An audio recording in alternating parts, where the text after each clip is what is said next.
we're through the design phase with our partners, Lissoni, who did the spa and pool areas, and March and White, who did the interiors of some of the units on board. So the design is all done, and we're in the process of now talking to the yards in order to get all of this work done on a timely basis and to be ready for December of 26, which Wow. is only about 15 months away. So we're excited. All right, I spent a lot of time in a yard, and I know it can be timely. I thought you were going to spend expensive. a lot of time. Wait, a lot of time where? In a yard. A shipyard or? Well, a boat yard. Is that what you're talking about? Yeah, I thought you meant exactly. like a backyard. You got to, no, for the people who no. don't spend any time on the seas, Carol, you have to translate this stuff. Russ gets me. Yeah, Russ gets I me. don't. That's the story of my life. I'm a sailor. I've spent a lot of time in a yard doing work myself or waiting for somebody to do work. So that can be kind of tricky. Tell us about, especially on a day where we were supposed to get a labor report, we didn't get it. Are the workers there the tradespeople? Because we find that increasingly harder and harder to find.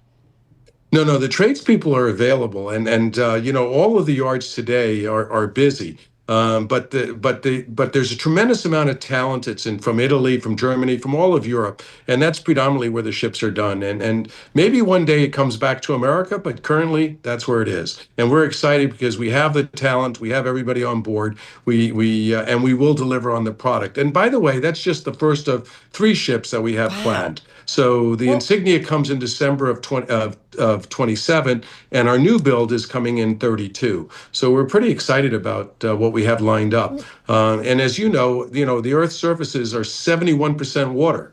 So while millions of condominiums are sold on land, very seldom do you see any condominiums sold at sea. So it's an exciting concept, a new industry, and something that's done very nicely because it's anything that you build in a shop is much easier than building one off. So it's easier and more common to develop a luxury cruise ship than it is a single individual condominium, which we have a lot of experience having built condominiums for over 50 years. Right, but as you said, sometimes building from the ground up is a lot easier than doing a retrofit. So talk to us about how do you change these? What are they going to be like? Are they, I have been on a big ship. I know what those rooms are like, but what is it about somebody who buys a luxury residence on one of your ships? What does it look like?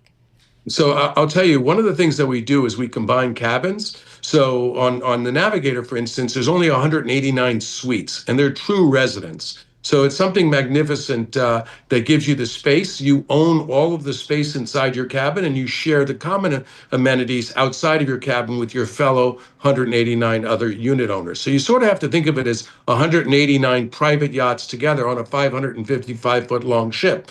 And the difference is that you don't have to worry about the captain, the first mate, the second mate, or the third mate, because it's all done for you. And you don't have to worry about shipping your 100-foot ship or 100-foot boat to Europe because this ship is big enough that it can go to Europe and travel the entire world, go to the North Pole, South Pole, and all of those types of places in between. I have to ask, though, so you have a bedroom, I'm assuming. Yes, you do. Have a head, you have a salon. You have, do you also have a galley of your own that if you want to, cook up something? Yeah, all units have all residents have small kitchens, but the bigger units obviously have bigger kitchens. So, and the idea of being on board the ship is not to cook for yourself, but to enjoy the company of the ship, to discover the world, and not have. But if you want to have a party, we also have a common chef's kitchen that you can use, and you can have a chef from the ship as well, or you can do it all on your own, depending on whatever you want. So, but the idea really is to spend your time in things that are fun and luxurious, and things that you want to do. So we do have a lot of amenities on board. We have a huge library, a geographical center, observation decks, beautiful pools and spa. And so the concept really is we have 6 different restaurants. So why would you ever want to cook by yourself? But if you did, we could also have any type of room service that you want from any of the restaurants as well. I have a few questions regarding just the general idea of living on one of these. And one is the initial cost I mentioned is $750,000 to $8 million a year. But the annual maintenance fees, talk a little bit about how much those would cost, because in some cases, according to our reporting, could be $210,000 a year. Yes, it could be, but when you look at that number, it's inclusive of everything, right? Okay. So it's inclusive of your big expenses like your fuel, and all of the employees who are there on board. Everybody's going to have their own butler, and so on. So when you think about it, it also includes your real estate taxes, your insurance, and all of those other benefits. And I was just listening to the story of the chaos in the world and everything else that was on your station before, Carol and Tim, and Tim and Carol, and I'll tell you.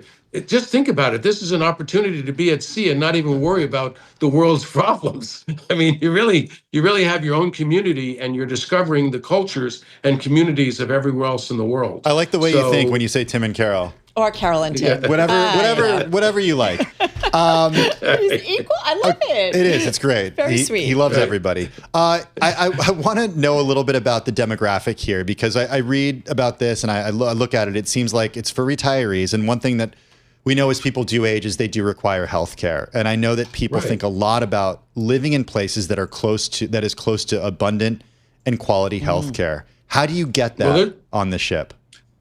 Well, there's a full-time doctor and 2 nurses on board who will know all of your medical records. Okay, so it's not for emergencies, but it is there, and they're there for emergencies, not for operations or ongoing other types of things. But I would also tell you that I would say that you're wrong when it comes to who actually buys, because there's families on board that are buying today. Remember, the world today is quite different, because today between Starlink and our existing satellites have gotten so much better that when you go to the north and the south, you have absolute clarity. So when you go to one of the conference rooms on board, you can be in your office in Tokyo or in Berlin, and no one would know that you're on a ship in Alaska. No one, because that's how good the communications are. So you'll find that on board we have 2 families who have bought that are taking their children with them on a year-round cruise, because they want them to experience and learn firsthand